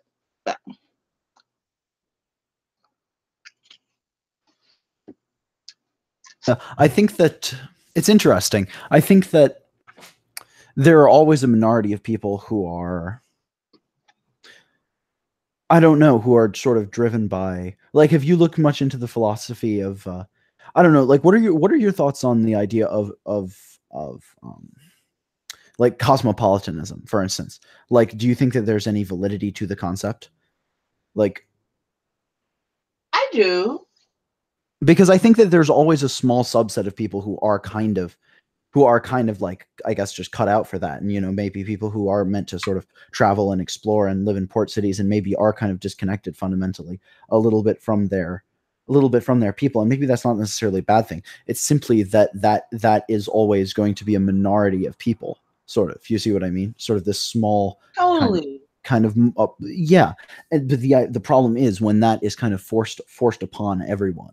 Foist upon everyone when they didn't even ask for it in the first place, in the worst manner possible. Yes, and then for me, I even say taking that as a subset to that what you just laid there. If for someone like me, a descendant of sub-Saharan African peoples, who's kind of like I keep trying to hone in this point or try to figure this out within myself. If our year zero, basically, in a lot of ways, begins with our introduction to what would become the Western world with the Europeans coming in, even just tangents with the Arabs, so much of like our world experience is built on that going forward. Do I have anything to really like look back to or rely on? Like, it's like even like the cosmopolitanism and being like kind of a traveler here and there you go. Is that not really to a large degree my like African diasporic situation so many generations removed, just being this person kind of in flux within another dominant racial group's society in the world that they built? So, and that's really way esoteric, get easy as a way of saying it, but to a certain degree, like I have to almost kind of like qui bono, like, well, it benefits me, but it's also like, do I like not really even have a choice? Because by proxy, by my own racial ethnic birth, I am just someone floating around in someone else's ecosystem just by a series of accidents, if you will. Wow. No, absolutely. I do see what you're saying. And It was way like, sorry, that was like way like, whoa, like no, I felt the same. I felt the same way before. You don't need to justify it. I'm sorry. I didn't mean to talk over you. No. Sorry. Like sometimes I get too over. See, I'm doing that Midwestern apology. Like, sorry guys. Like, I was just thinking that thing and it seemed kind of weird. I'm sorry. Like, no, I was just doing that thing that I've been trying to work on not doing that all the time. I have to apologize for like, blah blah. No, you're totally fine, Babs. You're always fine. Go for it. Oh, brilliant. All right. Well, I don't know. Hold on. I'm going to see right now Norvin of all people and some others. You know Norvin? I have a question about Norvin. Does Norvin like I never seem to catch him. Does he somebody say he lives like in a Black neighborhood? Yes, he lives in Sacramento in the projects.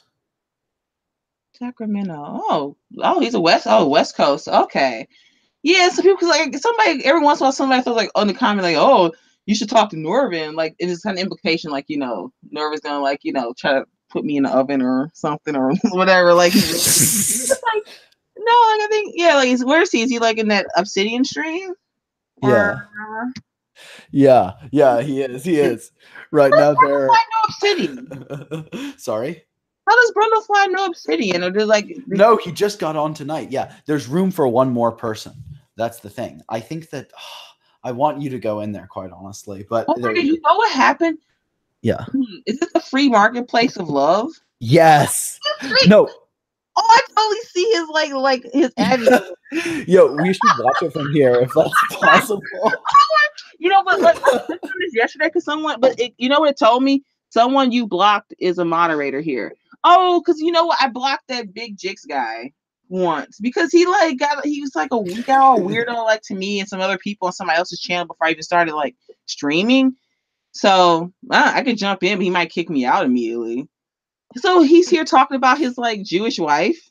Yes, you should go in there. Please go in there. Why are they all together? This is like like world. What? Sorry, like this is freaky. Seeing like it's like Abby's. I know. It's an anime crossover. You should go. I mean, I'll try. Let's see. How about this? You can't be in more than. Well, I'm just gonna. Can't be in more than. Should I go first and see, and then Well, you can't be in more than one. If I like went in, it's not like I couldn't like. It would cancel out. I think it might terminate the end of this hangout. You should leave this hangout up though, and just. Yeah, I'm just gonna see if I can go part 1 and then do a part 2 hangout afterwards. You know. Yeah, totally. Well, how about if you want to go in, I'm just gonna like click got it and just say hi in the stream. And keep going. I'm just gonna say in the comments because like I can't. I don't want to close this. All right. Okay. Brilliant. All right. Well, it's been an absolute pleasure being here, and maybe you could even try, like, if you have a speaker going or something like that, you could try doing a thing where you stream and sort of comment on it as it goes. Anyway, it's been an absolute pleasure. I'll be back after popping in there on the voice chat. And thanks. We need to do something regularly. I like that idea that you pitched to me on Twitter, and we'll go into the details of it. We'll work it out. I very much like that idea, and I'm having a lot of free time. Too. I'm glad you like that. Felt like, oh, I want to be with Nick. So like that's totally cool. So you go forward in there, and let's stay in touch. And thanks for stopping in and clicking the link. I appreciate it. Absolute pleasure. I'll be back later tonight, possibly even. Thank you so much for having me on. Of course.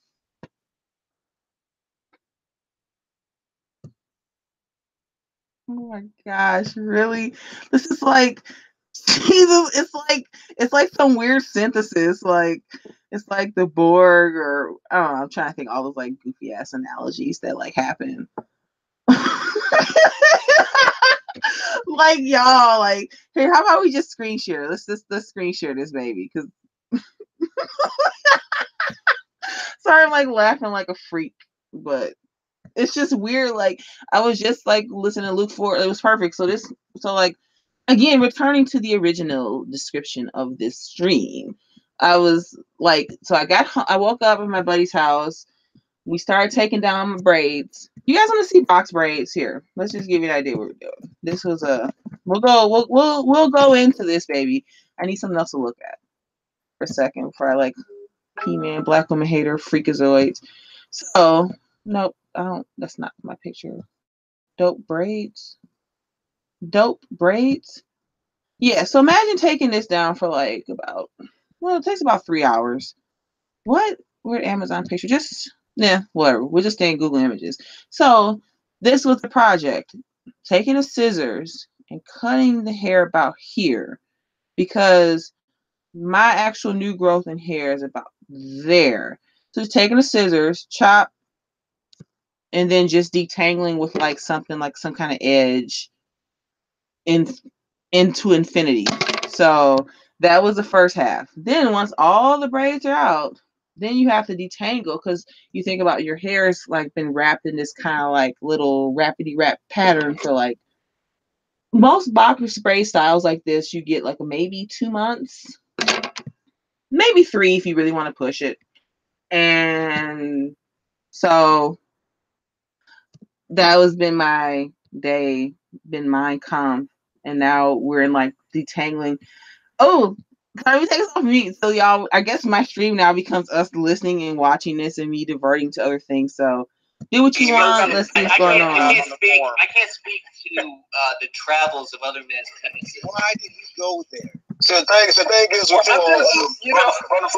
I can see you were, kind of in those circles, so to speak. I thought that was a fairly interesting phenomenon that occurred. I'm pretty new. I mean, I would say, I was what? This is easy to me. Right. That's why you gotta. People will put their dicks wherever a woman will let them. So that's how that goes. But see, run the fly. See, it hurts. He's about to come through some major storm right now, and y'all motherfuckers is talking about this nonsense. see, run the fly. The problem is the situation is like this, man. When your wife started messing with you, when y'all first started dating, she was only fucking with you because of what you were that I think I might have to just take the laptop out and have a cigarette. That was nowhere into the discussion. It's kind of like now you getting slapped in your face right now as we see. I don't think so. What you mean? Well, Bruno. I mean, if your wife hadn't gotten pregnant, can you say for sure that you guys probably would have gotten married? It's hard to say. It's hard to say.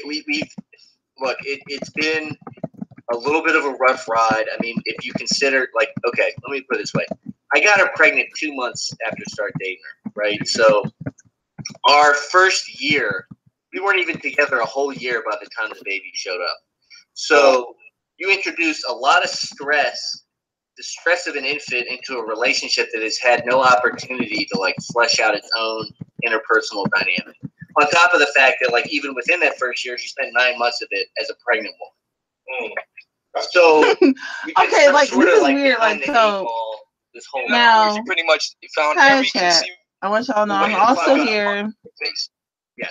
Well, that's why I said it. This is probably have just. Happy Merchant. I meant to just mute this for a second. This is just strange. Accommodate that. Let's just mute this for 1 second because I don't know what's going on. This is just strange to me. This is it's like some. I just wrote in the comments. You see my comment? I feel like it was some alternate Twin Peaks type of timeline that everybody from this morning on Luke 4 stream is on Obsidian Radio. Ooh, lads. I didn't say it there, but I was thinking, ooh, lads, indeed. Let me give a shout out to Happy Merchant because I didn't say this previously before because Babs and I started talking about New York. Oh gosh, you know what I want to say? I could drop comments in my own stream because sometimes you go to do it and people won't let you. Oh my god, this is one of the best covers.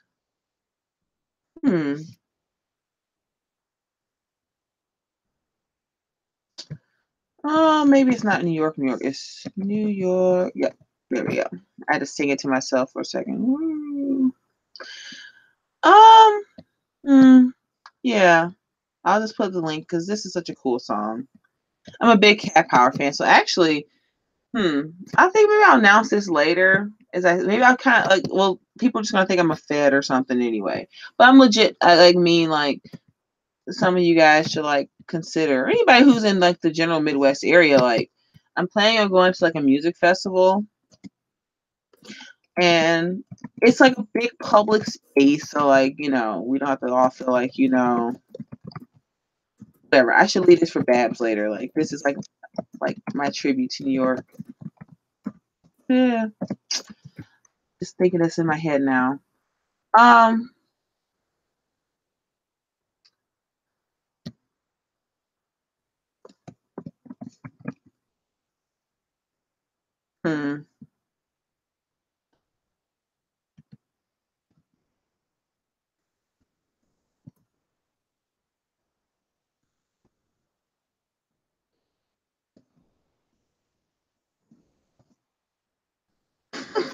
So I have my stream going. So look, okay, there's 4 people. Well, now y'all probably over here watching this. Look, I don't really know what I'm doing anymore. I was supposed to just be detangling my hair and having some casual conversation, but yeah, I don't know. Let's just look. So if any of you guys are here, I think I'll keep this going for a fair amount of time. Let's just jump in and listen in a little bit. This gives me a chance to have a sip. Let's just listen in and comment live and see what's going on. And I mean, look, I don't really here. In case anyone, like, again, I'm all about. See, I'm not about giving He-Man Black Woman haters any play, to be honest. So you can see the screen share that I'm doing what I'm doing. If you want to go find him, you can go find him yourselves. But like typical Obsidian motherfuckers, like they're not getting any extra play from me on my channel in the circles I run in. So you can see the title, you can figure it out yourselves. I think we're all post Reading Rainbow here up in these pieces, so we'll see. I would be all over that shit if my wife wouldn't basically like cut my balls off. You should even include your wife. No, you shouldn't even think about your wife in that way though. Like, if you just why am I like, what is going on? You get a first-hand interview. Your wife should not be on your mind. But right off the point, I can't about his wife. He's gonna do it anyway. Well, the thing is, I can't. I feel like I'm in like some alternate universe without my wife's. That's a lie. But if I like go into this, I feel like lose my That's a lie. No. How about if someone actually gives me like a slinky thingy with bobber, and I have to leave the stream, I'll leave it and I'll come back later. But we'll see. Whether or not he's happy, he's got a kid and he needs to fight with that kid. Yeah, it's the kid, man. I mean, the thing is like, okay, you will still be able to be a father to that kid. You are assuming that she's going to stay with you, and the stats say otherwise. Now he know that she's going to leave him. Are you Are you taking group statistics and applying? I'm saying. I don't even understand what that. It's like I'm still like in shell shock that these people are like talking. Oh, he's freaking vague. I'm give it like 5 minutes. I'm like, he needs to raise the kid. He can't just cut and run. This isn't just a wife. It's not about him cutting and running. He can still take care of his child. He dated a woman for 2 months and got her pregnant. This isn't a woman. Oh Lordy, here we go. Exactly. He committed himself to. So exactly. I mean, it was already a faulty situation from the beginning. It was already a troublesome situation from the beginning. So yeah, I mean, I get him wanting to stay for his son, but what I'm saying is based on what he's described and based on the overall dynamics and the history of their relationship, chances are she's gonna leave. She's gonna leave. It kind of sounds like a series of unfortunate events. You put yourself in a series of unfortunate events. But the thing is, you can still raise your kid. You can still raise your child. You can raise your kid, man. Your kid is innocent. Your kid is still gonna view you as daddy, man. And if you are in a position where you can make more money and get more exposure, your wife, that would have to be your only loss is your wife. Your child would still be in your life. Not necessarily, not with court laws. Like she can get it to where Brundle could never go near the kid. How? But how do you tell me how? I'm confused. Hold on. I'm palling around with anti-Semites on the internet. Okay, someone just sent me something, and I'm like trying to figure this out. Let's turn this down because it's just like 80 million people talking, and I'm like confused. There's another fact. Like, this is weird. Wait, so that's in there 9 minutes ago. We originally met in the Washington D.C. area where I'm from. Worked together there. Okay. I don't know how this like. And he's taking me like to like a link for like basically other stuff. She basically comes from a lot of money. Has like a certain as any woman does. They basically like have a standard of. They are accustomed to whatever they grew up with, in a sense. And in order for me to get more children out of her, it was like she wasn't going to do it there with like the lack of, because we live near my parents, but not near enough, especially with the traffic. And it was like she didn't want to have more kids in an environment. Okay, I'm confused. So we decided to move down to South Carolina, where her parents are from. Okay, where it's like way, way, way cheaper, and we could afford as many kids as we could have, right? So the thing is, we moved down here. Okay, this is what I'm gonna do. I'm gonna end this at least for a second, or what I'm gonna do is I think you guys are all like migrating over there anyway, so I'm gonna stop it now and I'll come back and let's see what happens. Migrate over here. Let's see how to do. So I'm gonna stop now. I'll be back.